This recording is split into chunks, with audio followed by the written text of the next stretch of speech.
Okay, dear learners, today we are going to learn narration. Okay, very important part. If you don't know narration, so you cannot write books, especially novel book. Okay, Nobel বই বা উপন্যাস লিখতে গেলে সাধারণত এই নেরেশনটা খুবই গুরুত্বপূর্ণ. So first of all you have to know what is narration. Narrationটা কি এটা যদি না জানো তাহলে narration আমরা চেঞ্জ করব কিভাবে, তাই না? জি. So narration is expression of someone মানে কোনো এক ব্যক্তির কি এটা এক্সপ্রেশন.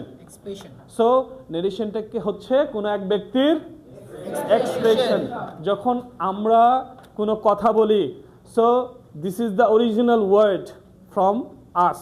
আমরা প্রত্যেকে যখন নিজে নিজে কোনো কথা বলি সেটা কি অরিজিনাল ওয়ার্ড, তাই না? Original word. এই অরিজিনাল ওয়ার্ডটাকে অন্য মানুষজন বা আমরা কারো কথাকে যদি আমাদের মতো করে উপস্থাপন করি, so that is the our process, তাই না? অন্যভাবে আওয়ার প্রসেস. সো এটারও একটা নিয়ম আছে.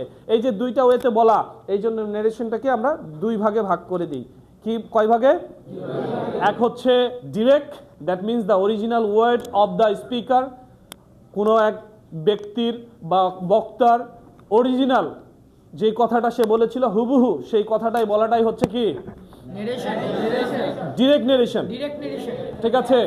কোনো বক্তার হুবহু কথা উপস্থাপন করা সেটা কি direct narration. When we change the way of talking of someone's speech, কোনো ব্যক্তির ওই অরিজিনাল কথাগুলোকে যখন আমরা পরিবর্তন করে আমাদের মতো করে উপস্থাপন করি, দ্যাট ইজ ইনডিরেক্ট নেরেশন. সেটা কি ইনডিরেক্ট নেরেশন. সো এইটাকে চেঞ্জ করার জন্য আমাদের কিছু নিয়ম আছে, ঠিক আছে? এই নিয়মগুলোর দিকে একটু ফলো করি. So you can see that there are three types of sentence here. Okay, so the first one is assertive and the second and third one interrogative, but those are different. This one is WH question and this one is only with auxiliary question. বলো, কিছু বলবে? Okay sir, এটা sir লেখা. ওকে, এটা আমরা আলোচনা করব এখানে. So when you will going to change the direct narration, তোমাদের ডিরেক্ট নেরেশনটাকে যখন ইনডিরেক্ট করতে যাবা এইখানে খেয়াল করতে হবে. So very first thing is this one is reporting verb. Which verb? Reporting verb. And this one is the reported speech. বুঝতে পেরেছো? এটা কি reported speech. So we will change this part. এই পার্টটা আমরা কি করব? চেঞ্জ করব বিকজ এটা হচ্ছে বক্তার হুবহু কথা. কোন কথা? বক্তার হুবহু কথা. এই হুবহু কথাকে আমরা আমাদের মতো করে বলবো, এটাই হয়ে যাবে ইনডিরেক্ট. ঠিক আছে? সো এটাকে চেঞ্জ করতে গেলে প্রথমে আমাদের কি করতে হবে? রিপোর্টিং ভার্বের দিকে খেয়াল করতে হবে. খেয়াল করবা রিপোর্টিং ভার্বের একটা সাবজেক্ট থাকে. কি থাকে? সাবজেক্ট. আর একটা থাকে অবজেক্ট. তাহলে এই সেড, টোল্ড, এই দুটো হচ্ছে রিপোর্টিং ভার্ব. বুঝতে পেরেছো? সো এই রিপোর্টিং ভার্বের সাবজেক্ট কি এখানে? আর রিপোর্টিং ভার্বের অবজেক্ট কি? মি. প্রথমেই খেয়াল করবা এটা কোন টেন্সে আছে, প্রেজেন্ট, পাস্ট নাকি future. If this one is present or future, যেমন এখানে হি আছে, কি থাকতো? সেজ অথবা উইল সে. এই দুইটা যদি থাকে খেয়াল করতে হবে when will get the reporting verb is present or future. At that time the reported speech, I don't talk. At this time the reported speech won't change its tense. এটার টেন্সের কোনো পরিবর্তন হবে না. ঠিক আছে? কিসের পরিবর্তন হবে না? টেন্সের. বাট এখানকার যে নাউন প্রোনাউনগুলো আছে, খেয়াল করে দিকে, এখানকার যে নাউন প্রোনাউনগুলো আছে তখন আমরা আলটিমেটলি এখানকার যে সাবজেক্ট অবজেক্ট আছে সে অনুযায়ী কি হবে? চেঞ্জ হবে, পরিবর্তন হবে. সো এখানে খেয়াল করতে হবে এখানে কোন পারসন? I, first person. যদি এখানে ইউ থাকতো কোন পারসন হইতো? যদি এখানে হি হইতো কোন পারসন হইতো? তো খেয়াল করবা যখন এখানে ফার্স্ট পারসন, এই first person always follow the subject of the reporting verb. কাকে ফলো করবে? সাবজেক্ট। এবং একে ফলো করে রিপোর্টিং ভার্ব, এই এখানকার সাবজেক্ট, রিপোর্টেড স্পিচের যে সাবজেক্ট থাকবে বা নাউন প্রোনাউনগুলো থাকবে, ফার্স্ট পারসন হলে এইখানকার সাবজেক্ট অনুযায়ী ওর পরিবর্তনটা আসবে। বুঝতে পেরেছো? Okay, so now we are going to change. এখন যেহেতু এখানে আমাদের টেন্সের কোনো পরিবর্তন হবে না, আমরা টেন্সের যেখানে পরিবর্তন হবে সেটা দিয়ে এক্সাম্পল দিচ্ছি। আমাদের এখানে কি আছে? পাস্ট ফর্ম আছে। That means when we will get the reporting verb is past form. That means you have to change the tenses of the reported speech. এই reported speech এর টেন্সের কিছু পরিবর্তন নিয়ে আসতে হবে। এটার কয়েকটা আছে। তো প্রথমেই আমরা এখানে যেহেতু বলছি এটার একটা চেঞ্জ আছে, বাকিগুলো আমরা গ্র্যাজুয়ালি জানবো। এটা কোন টেন্সে আছে? পাস্ট। কোনটা? সিম্পলে আছে, তাই না? তো যদি রিপোর্টেড স্পিচটি পাস্ট সিম্পল হয় তাহলে এটা ইনডিরেক্ট করার সময় এটাকে পাস্ট পারফেক্ট বানাতে হবে। কি বানাতে হবে? পাস্ট পারফেক্ট বানাতে হবে। ওকে, গট ইট? ওকে, সো এখানে বলা হচ্ছে আই ওয়েন্ট টু কক্সেস বাজার। তো আমরা এখানে নিয়ে আসি হি সেড টু মি। এই জায়গায় আরেকটা পরিবর্তন আছে, আমরা এটা পরে বলবো। মানে এখানে টেল ভার্বটা বা টোল্ড এটাকেও নিয়ে আসা যাবে, পরে বলবো। এবং কমা, ইনভার্টেড কমা, এটাকে ইনডিরেক্ট করার সময় তুলে দিতে হবে। কি করতে হবে? তুলে দিতে হবে। এবং তুলে দিয়ে এটাকে আমরা কি বানাবো? দ্যাট বানাবো। ঠিক আছে? তাহলে হি সেড টু মি দ্যাট। একটু আগেই বলছিলাম এখানে কোন পারসন আছে? তাহলে এ রিপোর্টিং ভার্বের কাকে ফলো করবে? সাবজেক্ট নাকি অবজেক্ট? সাবজেক্ট। তাহলে আই কি হয়ে যাবে? আমরা একটু মুছে দিই এটা। হ্যাঁ, এটা তো রিপোর্টেড স্পিচ সবাই জানি। Okay, so he said to me that, আইটা কি হয়ে গেল? হি। যেহেতু এটা পাস্ট ইনডিফিনিট, এখন পাস্ট পারফেক্ট বানাতে হবে। That means you have to know the structure of past perfect. Past পারফেক্টের স্ট্রাকচারটা জানতে হবে। পাস্ট পারফেক্টের স্ট্রাকচারে কি আছে? প্রথমে সাবজেক্ট, তারপরে কি আসে? হ্যাড। গুড। এবং এই ভার্বটার V3, V3 কি? ওয়েন্টের V3 কি? Gone. Go went gone. Go went gone to Cox's Bazar. Okay, and খেয়াল করতে হবে যখন আমরা ইনডিরেক্ট করছি every single sentence will be in assertive form. কোন ফর্মে হবে? অ্যাসার্টিভ ফর্ম হবে।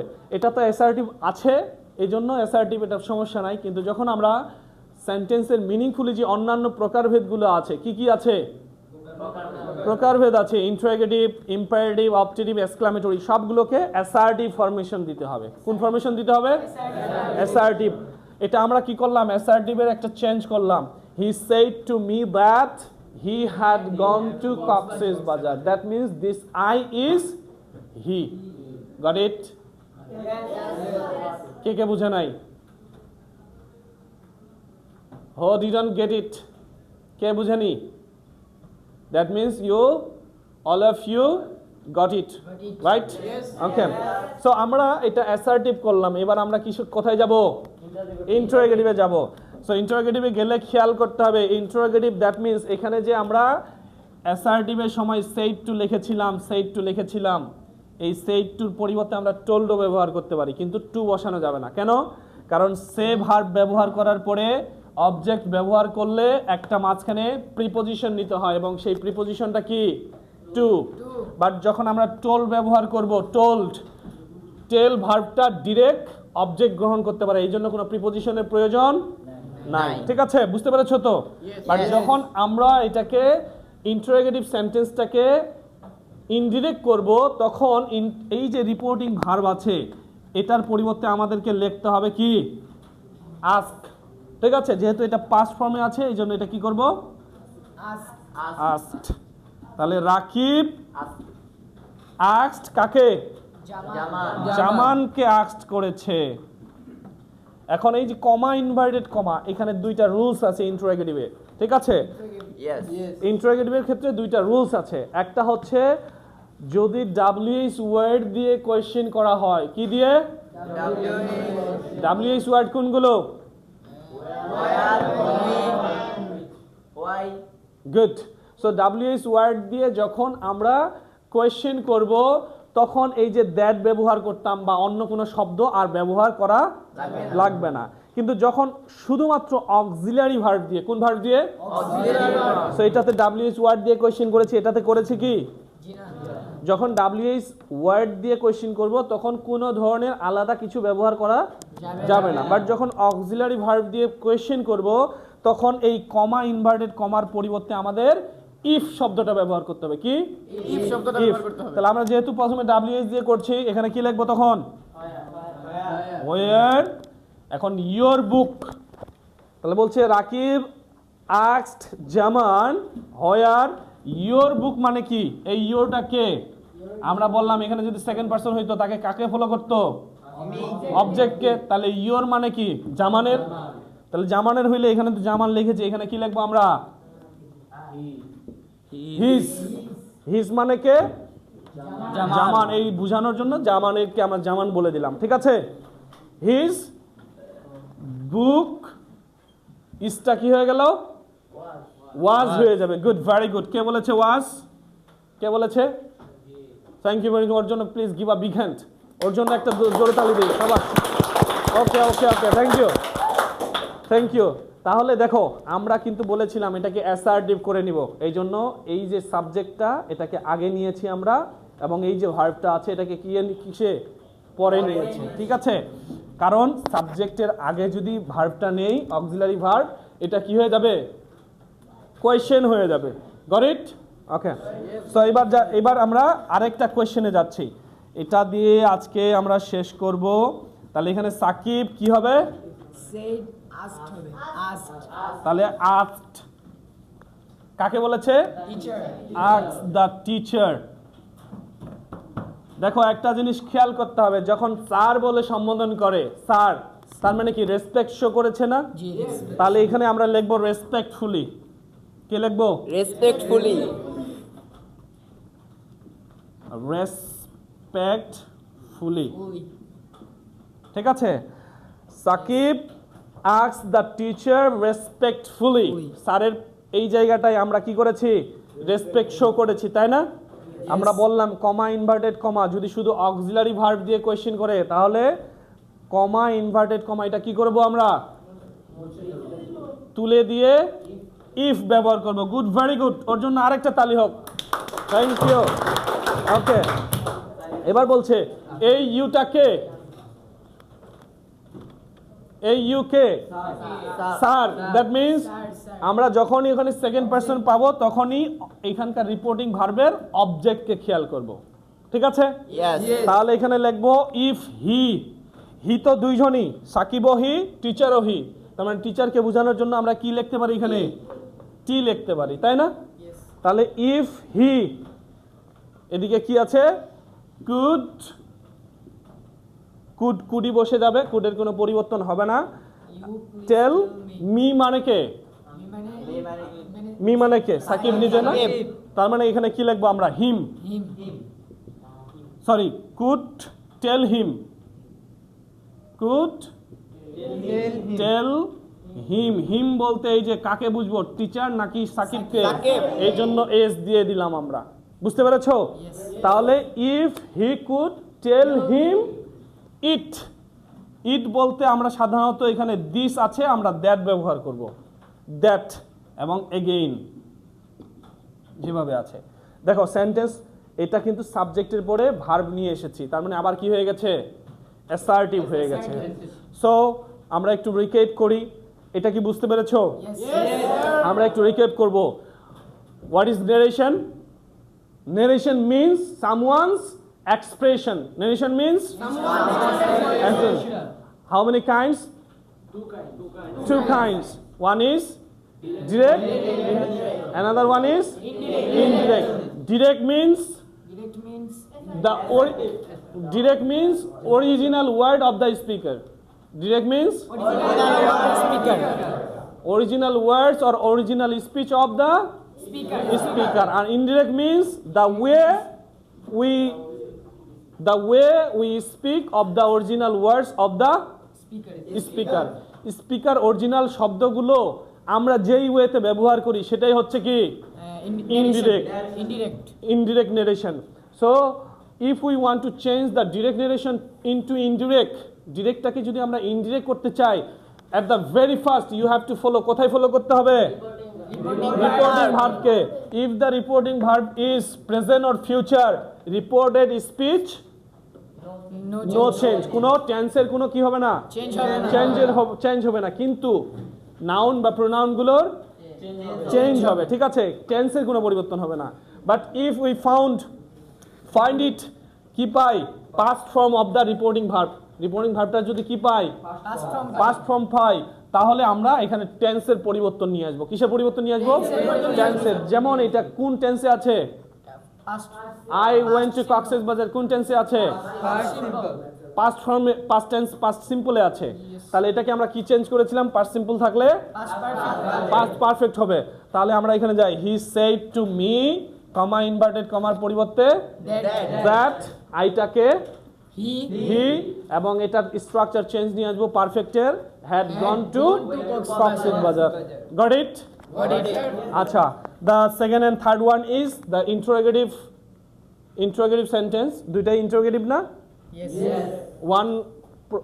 One is, এই প্রথমটাই হচ্ছে কি WH question and second one is only auxiliary question, ঠিক আছে, যেখানে আমরা yes no answer পাই, আর যখন WH দিয়ে কোশ্চেন করি ইনফরমেশন পাই, তাই না? Yes. যেমন are you a student? Yes, I am a student.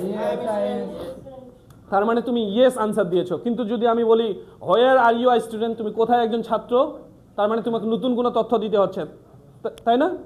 তখন তোমার প্রতিষ্ঠানের কথা বলতে হবে। তাহলে এইরকম WH ওয়ার্ড দিয়ে যখন কোনো কোয়েশ্চেন করব, এইখানে কমা ইনভার্টেড কমার পরিবর্তে কোনো কিছু আসবে না, ডিরেক্ট ওই ওয়ার্ডটা আসবে, ঠিক আছে? বাট যখন আমরা শুধু অক্সিলারি ভার্ব দিয়ে কোয়েশ্চেন করব, কমা ইনভার্টেড কমার পরিবর্তে কি আসবে? ইফ আসবে। আর যদি স্যার বলে সম্বোধন করি তাহলে কি আসবে? Respectfully. I think all of you enjoyed the class very much.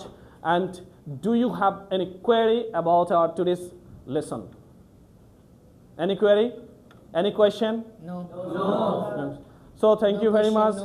And who are watching us, all of you, thank you for supporting us. Please be with us and learn something from us. Thank you very much. Assalamu alaikum wa rahmatullah.